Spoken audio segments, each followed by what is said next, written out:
The laughter started before the plane even began boarding. It was loud, sharp, meant to be heard. A tall white man in an expensive suit leaned toward his friend and smirked. "Look at that guy. No way he belongs in business class."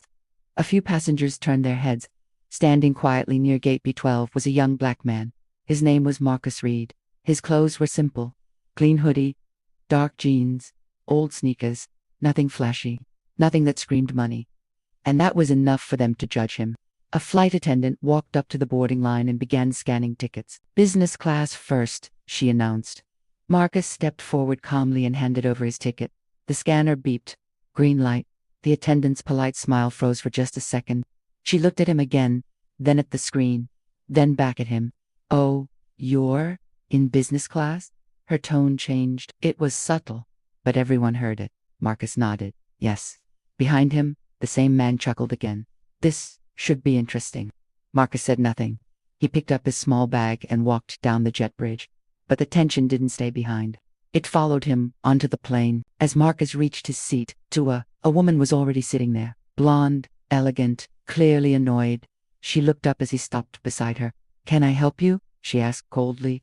"That's my seat," Marcus replied calmly. She frowned.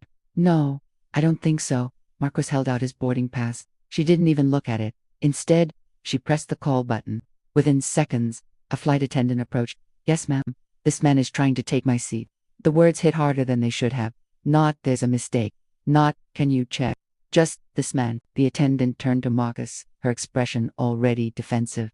"Sir, can I see your ticket?" Marcus handed it over again. She scanned it. Her eyes flickered. Then she forced a smile. "Oh, it does say Tua," the woman scoffed. "That has to be a mistake." Marcus didn't move. It's not. A small crowd had already started watching. Whispers spread quickly. The man from the gate leaned into the aisle, enjoying every second. "Yeah, check that again," he said loudly. "No offense, but something's off." Marcus slowly turned his head and looked at him. No anger, no shouting, just a calm, steady gaze. Then he looked back at the attendant. "Is there a problem?" The attendant hesitated. "Sir, maybe we can find you another seat for now while we sort this out." And there it was. The assumption, the quiet suggestion that he didn't belong. Marcus took a breath. "No, I'll take the seat I paid for." The cabin fell silent. The woman in 2A crossed her arms. "I'm not moving until someone explains how this happened." More whispers, more eyes, more judgment. The attendant, now visibly uncomfortable, tried again. "Sir, please cooperate." Marcus didn't raise his voice. He simply reached into his pocket and pulled out his phone. "Sure," he said quietly. "Let's sort it out." He tapped the screen once. "Before we go any further, I think you should know who I am." The woman rolled her eyes. "This is ridiculous." The man in the eye laughed. "Oh, here we go." Marcus turned the phone toward the flight attendant. Her face changed instantly. Confusion, then shock, then something else. Respect. Real, unmistakable respect. She straightened her posture. "Ma'am," she said firmly to the woman in the seat, "you need to gather your belongings." "What?" the woman snapped. "This is Mr. Marcus Reed, and this is his seat." The tone was no longer polite. It was final. The woman hesitated. For the first time, uncertainty crept into her expression. Marcus said nothing. He just stood there, calm as ever. The man in the aisle leaned forward again. "Who is he supposed to be?" The attendant turned to him. "You might want to check your phone," she said. A few passengers already had. One by one, expressions started changing. Whispers turned into murmurs. "Wait, that's him! No way! It can't be!" But it was. Marcus Reed wasn't just another passenger. He was the founder of one of the fastest growing tech companies in the country, a company recently valued at over $2 billion, a man who had just been featured on the cover of a major business magazine, a man who had quietly booked a commercial flight instead of using his private jet, and now a man who had just been told he didn't belong. The woman in 2A slowly stood up. Her confidence was gone. I didn't know," she said. Marcus finally spoke again. "It's not about knowing." His voice was calm, controlled. "It's about how quickly you decided I didn't belong." The words hit harder than any argument.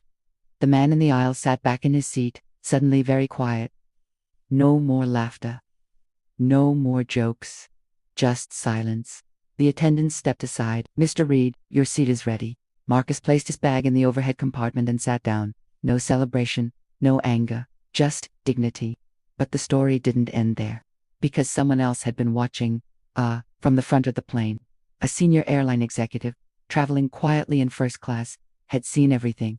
And he was not pleased. Halfway through the flight, the captain made an announcement. Ladies and gentlemen, we'd like to extend a special welcome to Mr. Marcus Reed on board today. Heads turned again. Marcus looked up, slightly surprised. The captain continued, Mr. Reed, we sincerely apologize for the experience during boarding. That does not reflect our values as an airline. Something unexpected. Upon landing, our executive team would like to meet with you personally. The entire cabin was silent. The same people who had laughed earlier were now avoiding eye contact. The woman who had refused to move sat quietly several rows back. The man who had mocked him stared straight ahead, his face stiff. And Marcus She simply leaned back in his seat. Not satisfied, not angry, just thoughtful. Because this wasn't new. This wasn't the first time someone had judged him, and it probably wouldn't be the last. But this time, it would be remembered. When the plane landed, things moved quickly. Marcus was escorted off first. The airline executive approached him immediately. Mr. Reed, I owe you a personal apology. Marcus nodded. I appreciate that. The executive looked serious. We're launching a full internal review, and I'd like to invite you to consult with us on improving our training. Marcus raised an eyebrow slightly. Consult? Yes, paid. Official. You want to make sure this never happens again. For a moment, Marcus said nothing. Then he smiled faintly. All right. But as he walked through the airport, something interesting happened. People recognized him now. Not because of his clothes, not because of his seat, but because of who he was. And the same kind of people who had doubted him just hours earlier were now looking at him with admiration, respect, even awe. But Marcus knew the truth. Respect that comes after status isn't real respect. It's convenience. It's comfort. Real respect shows up before you know someone's name, before you know their bank account, before you decide whether they matter. Later that evening, a video from the flight began to spread online. Someone had recorded the entire incident. The confrontation, the assumptions, the reveal. Within hours, it went viral. Millions of views, thousands of comments. Most of them said the same thing. This happens more than we think. Marcus watched the video once. Then he turned off his phone. Because for him, it wasn't about going viral. It was about something much deeper. The quiet, everyday moments where people decide who belongs and who doesn't. The next week, Marcus stood in front of a room full of airline staff. Training session. He didn't start with anger. He didn't start with blame. He started with a simple question. How many of you have ever judged someone in the first 5 seconds?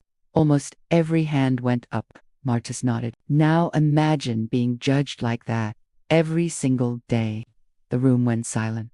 Because this time, they understood. Not from a headline, not from a viral video, but from the man standing right in front of them.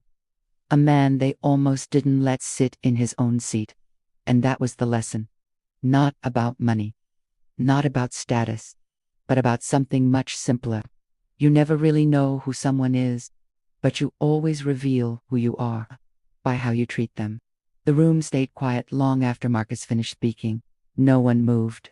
No one looked at their phones, because the weight of his words was still settling in. Marcus took a slow breath and walked across the front of the room. I'm not here to embarrass anyone, he said calmly. I'm here because what happened on that flight happens everywhere. A few staff members lowered their eyes. One woman in the front row raised her hand slowly. Her voice was soft. Sir, what should we have done differently? Marcus stopped and looked at her. It wasn't a trick question. It wasn't defensive. It was honest. And that mattered. You start with respect, Marcus said. Not suspicion. He let that sit for a moment. You don't look at someone and decide their story before they speak. You don't make them prove they belong. That's not your job. The woman nodded quietly. Another man spoke up from the back. But sometimes, mistakes happen. We're trained to question things. Marcus gave a small nod. Mistakes do happen. But the problem isn't checking. The problem is how you check. The room leaned in. Marcus continued, his tone steady. There's a difference between verifying information and questioning someone's right to be there. That line hit hard, because everyone in that room knew exactly what he meant. Marcus glanced around once more. On that plane, I wasn't treated like a passenger. I was treated like a problem. Silence again. Not defensive silence. Understanding silence. After the session ended, people didn't rush out like usual. They stayed. Some approached Marcus one by one. Not with excuses. With apologies. Real ones. I didn't realize how often this happens, one man admitted. Marcus nodded. Most people don't, until they see it. Another staff member hesitated before speaking. I think I've done that before. Judged too quickly. Marcus looked at him. What matters is what you do after you realize it. The man swallowed and nodded. That was the difference. Not perfection. Awareness. Change. Later that day, Marcus stepped outside the building. The air felt lighter. But his mind was still busy, because even though the training went well, he knew one session wouldn't fix everything. Change like this takes time. It takes consistency. It takes people choosing to do better, even when no one is watching. As he walked toward his car, his phone buzzed again. Another notification. Another message. Another video clip spreading online. But this one was different. It wasn't the confrontation. It was a short clip from the training session. Someone had recorded the moment he said, "You don't make people prove they belong." That line was everywhere now. Shared, reposted, quoted. But what caught Marcus off guard was the comments. People weren't just reacting. They were reflecting. I needed to hear this. I've been on both sides of this situation. This changed how I think. Marcus stared at the screen for a moment. Then he locked his phone, because this was the real impact. Not the exposure. Not the headlines. But the shift in mindset. The small changes that ripple outward. Weeks later, Marcus boarded another flight. Same airline, same cabin, different energy. As he stepped onto the plane, a flight attendant greeted him with a genuine smile. "Welcome aboard, Mr. Reed." No hesitation, no doubt, just respect. Marcus returned the smile and walked to his seat. This time, no one questioned him.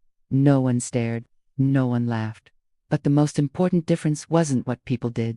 It was what they didn't do. They didn't assume. They didn't judge. They didn't decide his story before he had a chance to exist in that space. As Marcus sat down, he looked out the window quietly. The runway lights stretched into the distance, and for the first time in a long time, the journey felt different. Not perfect, but better. Because real change doesn't come from one moment. It comes from what happens after, from what people choose to carry forward, from the lessons they refuse to forget. And somewhere on that same plane, maybe in a different seat, someone who once judged too quickly was now thinking twice. And that was how it started. Not with a grand speech, not with a viral video, but with a simple decision to see people before judging them.